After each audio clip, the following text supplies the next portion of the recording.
Hi guys, Puddin here with the game for you in my tier 10 Japanese destroyer, the Shimakaze. Now my captain skills are preventative maintenance, adrenaline rush, last stand, survivability expert, faster loading torps, radio location, and of course concealment. Now my modules are protect my main batteries, better aiming, faster loading torps, protect my engines, better rudder shift, and of course more concealment. Now what we're going to do is actually take a look at the minimap. This was originally going to be a tactics and strategy map for you that I've been working on for about 2 weeks. Was having a hard time getting people to get the last little piece of the puzzle that I wanted for the video. But I'm not going to throw away all of that work, even though I've thrown most of it away, just to keep this down as a destroyer replay. Now, I just want to go over a very basic strategy or tactics. A, B is bad, B and C is good. The reason A and B is bad is because the 1-2 line just sucks you in, you never get out. If you think about this, I believe this is 4.2 or maybe even 4.5 kilometer squares. So if you're on a 2 line, you are already 4 to 5 kilometers away from A. To where if you go 9-10 line to go to C, you're on C. The gap between A and B is 1 square. The gap between B and C is less than 1 square. You have better shooting angles from C into B than you do from A to B. The other thing is, well, everybody says, well, there's all the islands to hide behind an A. Yes, but that puts you too far out of the fight. To where the islands you can use and hide behind C, you still are relative to the fight. So that is my basic strategy for mountain range. I hate this map even more than Epicenter on Tears of the Desert. But with that little basic information, my little bit of a game plan for you guys, and you know, like I said, I blew up the mini map so you guys can see exactly what I'm talking about. You can use the circles on my destroyer to, you know, just to judge this stuff. But now we are going to just get back into the action. Now, one thing to note about this replay also is that this is prior to all the smoke changes. Like I said, I have actually been working on this for a long time, for a while, but with Supremacy League and all that, and Sneaky likes to get that stuff up, this has been on the back burners. Now, of course, you can see I'm going to B because we just discussed my strategy. Going to drop torps on the battleship. But as you can see, there are determined people still to be at A. Now, if you do want to fight at A, these guys aren't in bad positions. But I do believe I called for BC. The question mark is a courtesy. It's really not a choice. That's what I'm going to do. You know, because if somebody starts questioning it, I do start arguing. Now, I'm going to get undetected here, stop taking fire, but I'm not going to give up on taking this cap. I do have another DD with me who is willing to shoot what I am keeping spotted, and I will be more than glad to keep things spotted for anybody in smoke, as long as, well, I can do it relatively safely. Watching my torps come in, I should have called out that this guy had a flood, but, well, everybody's shooting at him, so there's no need. Everyone's going to figure out really, really quickly that his damage repair party is down. But as you can see, most of the enemy is making their way to A. So our forces at A are going to be outnumbered, outgunned, and they are not going to survive very long. But but luckily with me and the Z46, we capped B. We are capping C. There was really no need for me to go over to C. There wasn't really a destroyer threat, even though the Kikero was in the area. But that is a Zao and a Neptune over there. They should... they should be able to handle themselves. I'm, like I said, just trying to keep whatever I can spotted for these guys, because I don't know who has what spotted. I know it's a curve first, but still at the end of the day, this, like I said, was prior to the smoke changes. I'm trying to keep everything spotted. I'm using my RPF to kind of figure out where things are, because there's more than just the Kagero that was over here. This is why I didn't leave the area, because my RPF is showing me over here. The reason I run RPF on my shimmy is because I don't like to be surprised as a shimmy, because, well, that would be bad, because this isn't a particularly good gunboat anymore. When they nerfed the IJ and HE damage, I feel like it really did hamper these ships to defend themselves with guns.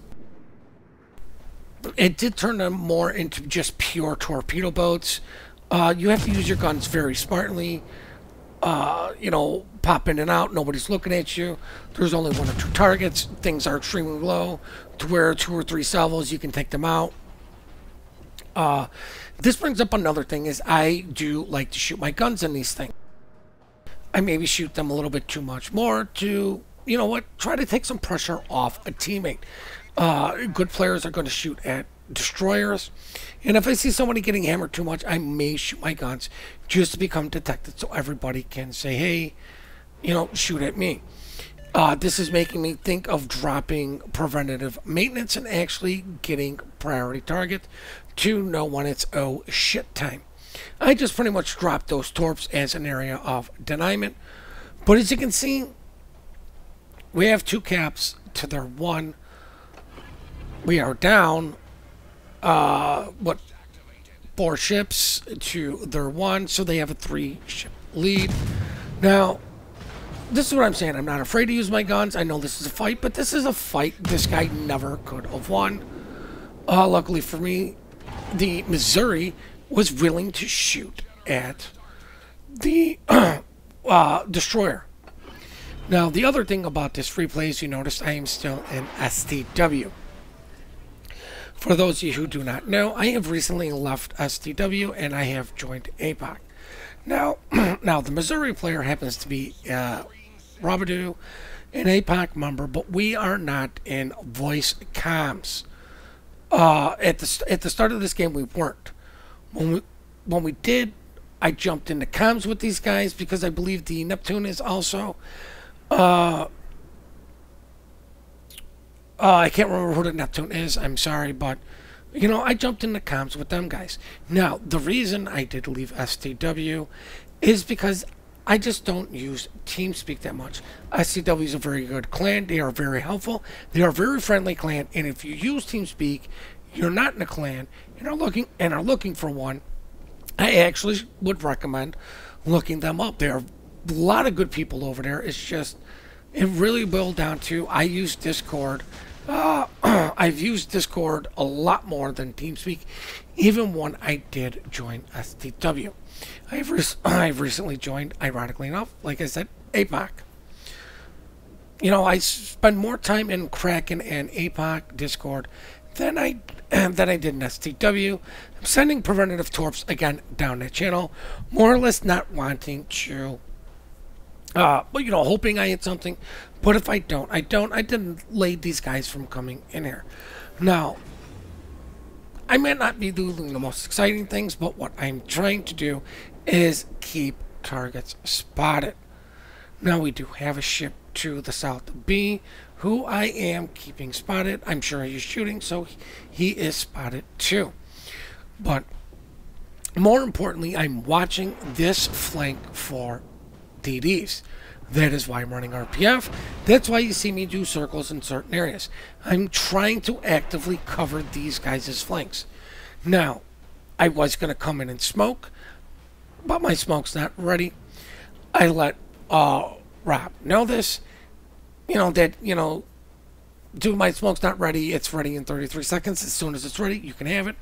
But that is some of the reasons why I did come back, was to be in a better position to give him smoke. And that's when we kind of got surprised by the DD. As you see, he's trying to go gun silent, but he's not going to be able to because of the destroyer in the area.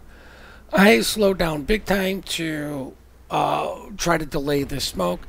I'm hoping the Yamato realizes what I'm trying to do, because like I said, this is all prior to the smoke changes. It looks like the Yamato is actually going to stop and start reversing, so I'm going to smoke these 2 guys up. I ask Rob if he's going to survive. He says no. I'm like, can you at least hit your radar, see if we can get this guy? He does do that for me, and I say, I apologize, but at least I got a smoke off for our Yamato.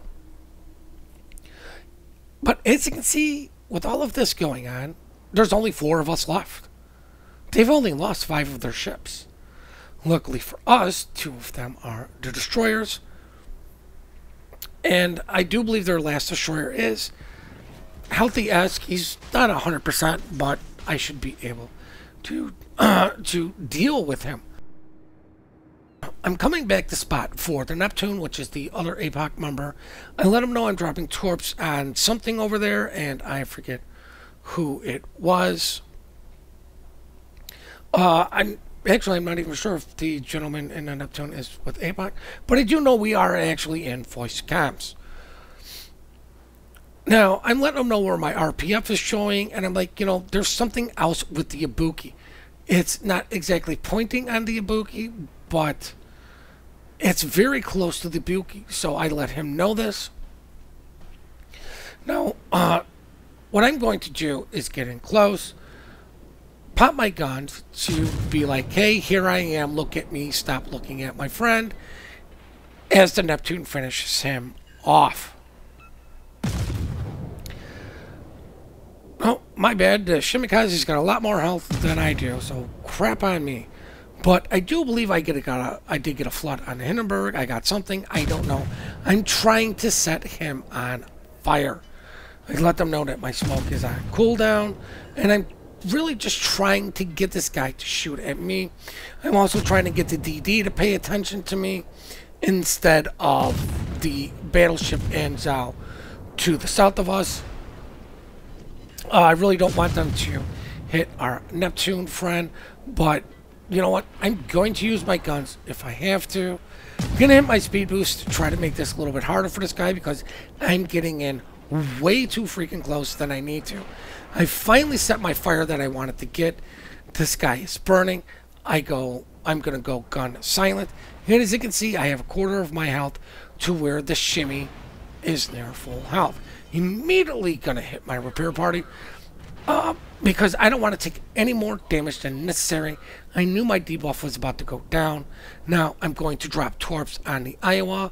My first 2 sets are going to be what I think the Iowa is going to do. Third set is going on the Mogami.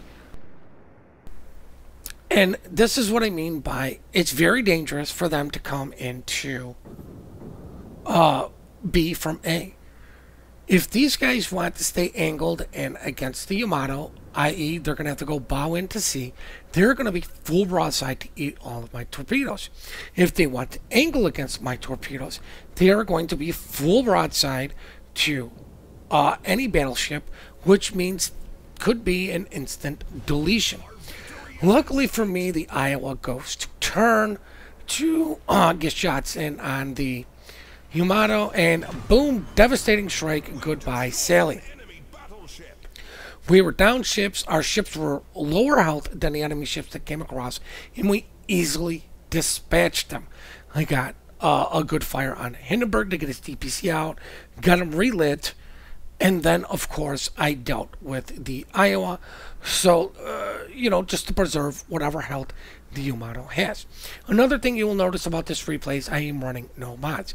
I have recently started running mods again, and they are very little mods. Basically, it is a team panel mod, so I don't have to have what happened with the Minotaur replay. I can look at the team panels to see how much health ally ships have, but of course, old habits die hard, and I still hit the tab button. So some of the replays you guys see coming up, I will have mods, and I have recently just started using them again. Now, I am trying to slow down, smoke up, and just come undetected. I'm sending 1 set of torpedoes as a deterrent for the battleship to turn away. I am not going to sit in my smoke and shoot. The plan was not to sit in here and shoot, it was to get unspotted. What I was going to do was wait until I saw the shimmy get on cap and then move out. Luckily, all of that happened at the exact same time. I get to move out unspotted. I'm hoping this gentleman thinks I'm sending torps into the smoke cloud. Our Neptune happens to eat one torp. Boom goes the second battleship, and now it's time for the post-battle results because they cannot win. 183,000 damage, 1 devastating strike, 2 ship kills, and with the 1 assisted cap, base experience of 2100, number 1 on the team. No surprise there. It's the money screen for people who enjoy the money screen. That's my feelings. 10,000 damage coming from the HE that I did shoot from my main batteries, but of course the reason you are playing a Shimakaze is all about the torpedoes with 11 hits for 166,000 damage. 6,000 damage coming through fires and floods, mainly the fires, no surprise there. Damage upon spotting, I still have no idea what is good, what is bad. I like to be around 60-ish, maybe. I don't know. I don't like the way spotting is done in this game. I really would wish you were rewarded for it more. But, of course, with the smoke changes, we are going to have to see how that works out now. I really hope you guys did enjoy this video. I hope you found it informative. If you have a different strategy or a better strategy for mountain range, please share it in the comments down below. We do appreciate the support you guys do give us. We love the replays you guys send in. The email for that is in the description down below. Please remember to compliment good teamwork, good team play. We are quick to report, slow to compliment. Please hit that like and subscribe button and have yourselves one heck of a great day.